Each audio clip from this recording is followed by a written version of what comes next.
اے لوگوں بے شک بروز قیامت اس کی دہشتوں اور حساب کتاب سے جلد نجات پانے والا شخص وہ ہوگا جس نے تم میں سے مجھ پر دنیا کے اندر بکثرت درود شریف پڑھے ہوں گے. ہم الحمدللہ ہر جمعے ہی تقریباً یہ حدیث پاک سنتے ہیں کہ جس کا مضمون ہے کہ جو کوئی شخص جمعہ کے دن 200 بار درود پاک پڑھے، حدیث پاک کے مضمون کے مطابق اس کے 200 برس کے گناہ معاف کر دیے جاتے ہیں. صلو علی الحبیب صلی اللہ تعالی علی محمد صلی اللہ علیہ وسلم. حضرت اسماعیل کے بارے میں حکم ہوتا ہے 7 سال کی عمر، ایک روایت کے مطابق. ٹھیک ہے، خواب میں آپ کو کہا جاتا ہے آپ نے 3 راتوں تک مسلسل خواب کہ اپنے بیٹے کو ذبح کرو. اگین ذرا سمجھیے گا قربانی کا لیول. 99 ایئرس کی دعا کے بعد بیٹا ملا ہے. پہلے حکم ہوا صحرا میں چھوڑ کے آ جاؤ، آپ چھوڑ کے آ گئے. کتنا بڑا امتحان تھا. اب اس سے بڑا امتحان کہ اس کو ذبح کر دو. اچھا اب یہ بھی جنہیں آج آپ کو بہت خوبصورت بات سننے کو ملے گی کہ آپ کو جب 8 ذوالحجہ کی آپ نے خواب دیکھا نا تو آپ کنفیوز رہے یہ شیطان کی طرف سے یا اللہ کی طرف سے خواب ہے. تو یہ جو سوچ بچار ہے نا، سوچ بچار کو کہتے ہیں ترویہ. تو جو 8 ذوالحجہ کا دن ہے اس کو یوم الترویہ کہا جاتا ہے. اس کی وجہ یہ ہے ایک بار پھر خواب آیا تو آپ نے یقین کر لیا کہ یہ اللہ کی طرف سے حکم ہے. تو اس لیے 9 ذوالحجہ کو کیا کہا جاتا ہے؟ یوم عرفہ. عرفات کہتے ہیں پہچان کا دن.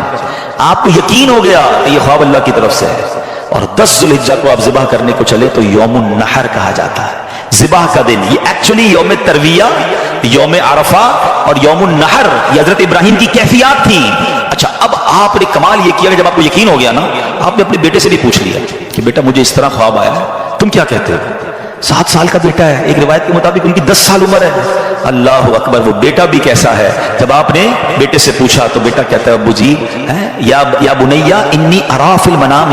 قرآن میں یہ الفاظ موجود ہیں انی اذبحک فانظر ماذا تری. اے میرے بیٹے میں نے خواب میں دیکھا کہ میں تجھے ذبح کر رہا ہوں، تیری کیا رائے ہے؟ ہائے ہائے. بیٹا کیا کہتا ہے؟ یا ابت افعل ما تؤمر.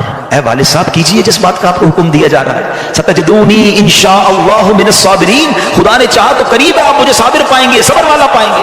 اللہ اکبر. اور ایسا ہی ہوا. آپ اپنے بیٹے کو لے کے جا رہے ہیں، آپ نے اپنی بیوی ہاجرہ کو کہا اس کو تیار کر دو میں کہیں لے جا رہا ہوں. بتایا نہیں ماں کو، انہوں نے بڑا تیار کیا. آگے گئے تو اب شیطان اتنی بڑی قربانی کو کیسے ہضم کرتا. فوراً گیا بی بی ہاجرہ کے پاس. ہاجرہ پتہ ہے تمہارے شوہر کہاں جا رہے ہیں آپ کے بیٹے کو لے کر؟ کہاں جا رہے ہیں؟ کہ ذبح کرنے جا رہے ہیں. کہ نہیں وہ تو کسی سے ملانے لے جا رہے ہیں، تیار کر کے لے گئے. کہ نہیں وہ ذبح کرنے جا رہے ہیں. کہ باپ بھی بیٹے کو ذبح کرتا ہے. بی بی ہاجرہ کہتی ہیں. اب شیطان کہتا ہے کہ ہاں اس لیے کر رہے ہیں کہ اللہ کا حکم ہے. کہا اللہ کا حکم ہے پھر ٹھیک ہے میں راضی ہوں. ہائے ہائے ہائے. رب کا حکم ہے نا. کیسی ماں تھی، کہتی پھر میں راضی ہوں. شیطان کا ادھر بس چلا نہیں، حضرت اسماعیل کے پاس پہنچا. کہا اے بیٹے تمہیں پتا تمہارے ابو کہاں لے جا رہے ہیں؟ کہ ابو کہیں لے جا رہے ہیں مجھے، کہ تمہیں ذبح کرنے لے جا رہے ہیں. کہ کوئی باپ بھی بیٹے کو ذبح کرتا ہے؟ کہاں اللہ کا حکم ہے. اللہ کا حکم ہے پھر میں بھی راضی ہوں. سبحان اللہ. اب جب حضرت اسماعیل نے حضرت ابراہیم کو پتہ کیا کہا کہ والد صاحب اب آپ ذبح کرنے لگے نا، 2-3 میری گزارشات ہیں، ذرا اچھے طریقے سے باندھ دیجیے گا. کہ ایسا نہ ہو کہ جب مجھے آپ ذبح کریں تو میں زیادہ تڑپوں تو میرے خون کے چھینٹے آپ کے کپڑوں پر گریں گے تو آپ کے کپڑے خراب. چھری کو ذرا تیز کر لیجیے گا تاکہ مجھے تکلیف کم ہو. مجھے الٹا لٹا کے ذبح کیجیے گا تاکہ آپ میرا چہرہ نہیں دیکھ سکیں. اور ہاں یہ جو میرا کرتا ہے نا میری ماں کو دے دیجیے گا تاکہ اس کو بیچاری کو تسلی ہو جائے. کیا دنیا نے ایسی قربانی دیکھی ہے؟ ناظرین عید کا شاندار تحفہ آپ کو دینے جا رہا ہوں. ایک بڑا ہی مختصر بہت شارٹ وظیفہ ہے مگر کمال کا اجر ہے. عید کا دن بھی نیکیوں میں گزاریے. وظیفہ کیا ہے؟ جو شخص عید کے دن 300 مرتبہ سبحان اللہ و بحمدہ پڑھے اور تمام فوت شدہ مسلمانوں کی جو دنیا سے چلے گئے مرحومین ہیں ان کی ارواح کو، ان کی روحوں کو ایصال ثواب کرے تو ہر مسلمان کی قبر میں 1000 انوار داخل ہوتے ہیں. اور جب یہ پڑھنے والا خود مرے گا تو انشاءاللہ اللہ کی رحمت سے اس کی قبر میں بھی 1000 انوار داخل کیے جائیں گے. سبحان اللہ و بحمدہ 300 بار پڑھنے میں بہت تھوڑا وقت لگتا ہے. انشاءاللہ مرحومین کا بھی بھلا ہو جائے گا، پڑھنے والے کا بھی بھلا ہو جائے گا. امید کرتا ہوں اس عید کو یہ وظیفہ ضرور کریں گے اور اس میسج کو بھی عام کریں گے. اب سنو، حضرت ابراہیم نے بالکل ویسا ہی کیا. آپ کو باندھ بھی دیا، آپ کو لٹا بھی دیا ہے اور آپ نے چھری چلا بھی دی. چھری کا کام کاٹنا ہے، اللہ چاہے تو چھری نے کام نہیں کرنا نا. آپ نے اپنا کام پورا کر دیا، وہ تو کر چکے جو کرنی بشر کی ہے. مگر پھر کیا ہوا؟ سبحان اللہ. یہ امتحان ختم ہوا اور اب آسمان سے آواز آئی. حضرت ابراہیم بالکل اوپر بیٹھے ہیں اور چھری چلا رہے ہیں تو اوپر سے آواز آئی سبحان اللہ اللہ اکبر اللہ اکبر. آپ نے جب سر اٹھایا تو دیکھا جبریل امین جنت سے مینڈھا دمبا لے کر آ رہے ہیں. تو آپ سمجھ گئے میرے امتحان کا وقت پورا ہو گیا. بے شک آپ کی زبان سے نکلا لا الہ الا اللہ واللہ اکبر. تو حضرت اسماعیل تو نیچے لیٹے ہوئے تھے، وہ بھی سمجھ گئے کہ لگتا ہے ہمارا امتحان پورا ہو گیا. وہ کہتے ہیں اللہ اکبر وللہ الحمد. یہ جو عید والے دن تسبیح پڑھتے ہیں نا، کیا یونیک تسبیح ہے، کیا یونیک تکبیر ہے، کن تین شخصیتوں کی زبان سے نکلا ہے. پہلا پارٹ حضرت جبریل کی آواز میں is the middle part of that تکبیر حضرت ابراہیم نے ادا کیا ہے، اور آخری حصہ ہے حضرت اسماعیل کی زبانی. ذرا سوچو تو صحیح کیسا منظر ہوگا. ذرا مل کے تکبیر پڑھیں اور اس منظر کو یاد کریں.